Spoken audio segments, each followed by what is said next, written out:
defense have any closing argument? Yes, but first I ask that I be able to dismantle opposing counsel's demonstrative in order to set up my own. I don't think you want to dismantle it. We just Just take it. Hold up.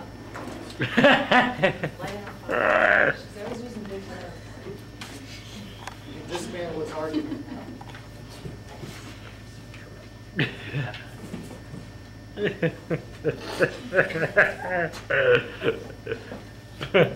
just like being a real judge with Sean around because he laughs at all. Especially if there aren't little green check marks. Because they're not coming off. We need the expo spread. I brought that with me today. I'll keep some in my office for next weekend. Yeah, and whatever marker you stole from your kids. Right, so That washable one we had at BC worked great. All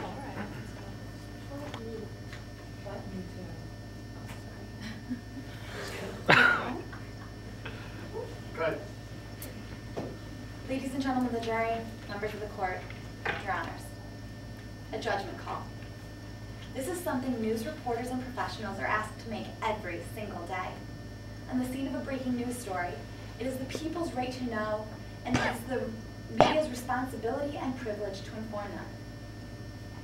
Now, the very nature of breaking news requires a judgment call to be made quickly and accurately.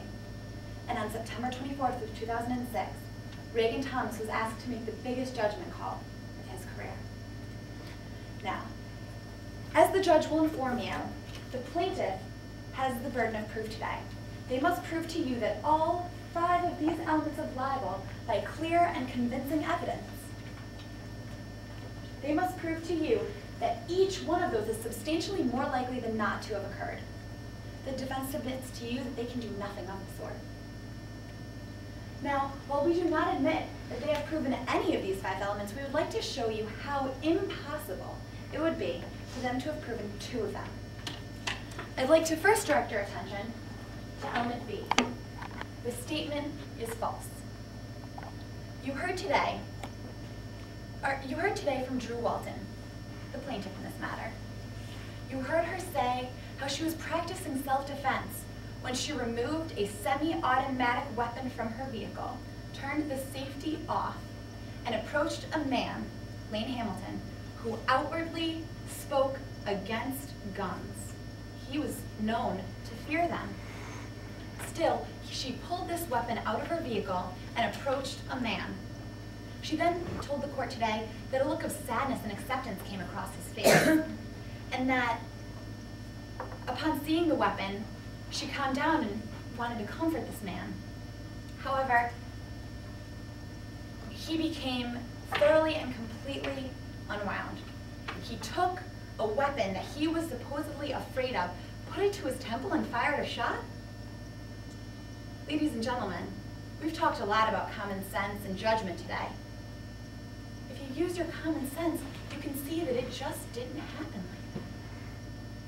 You heard from Drew Walton today, and you heard that it's not unusual for her to take up violence against those that she feels intimidated or threatened by. If she feels scared, she takes out a weapon. And where was clear and convincing evidence, ladies and gentlemen? You heard from Dr. Christine Caironi today. You heard that she said Lane Hamilton was never suicidal, not in 2003, and not 2 weeks before Lane Hamilton committed suicide.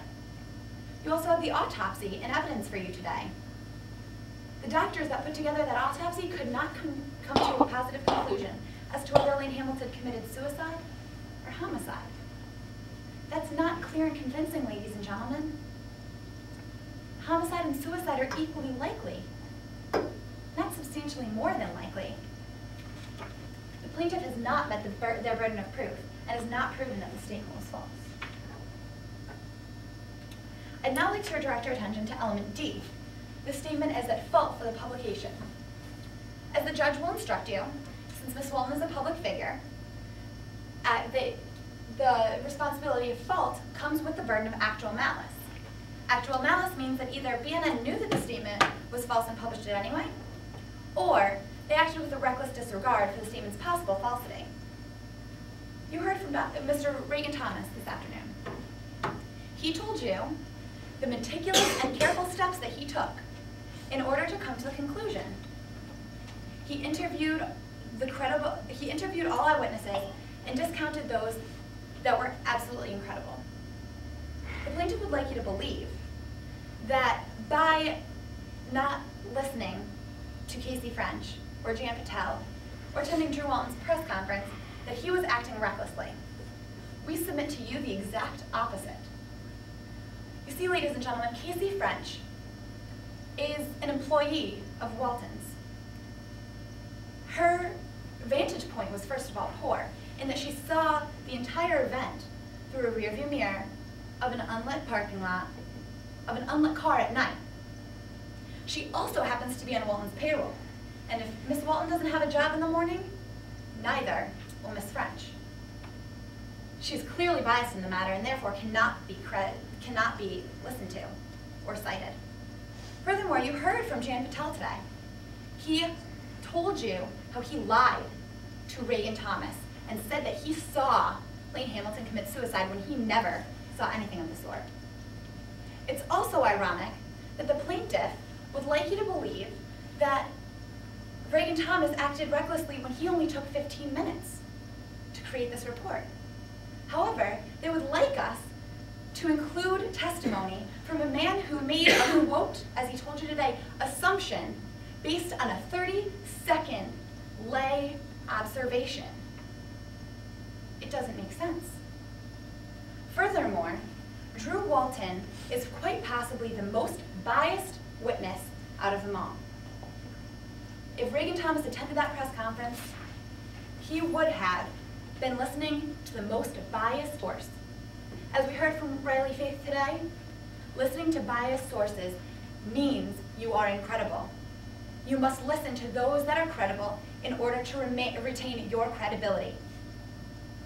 While we're speaking about Riley Faith, you heard how he told you that Reagan Thomas did not violate any ethical standards.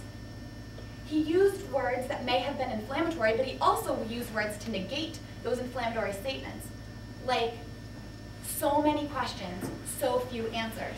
Uncertainty surrounds this case. While this may not have been a pinnacle of journalistic excellence, it was by no means a violation of any of these standards. The plaintiff has not proven that the defendant is at fault for any kind of publication.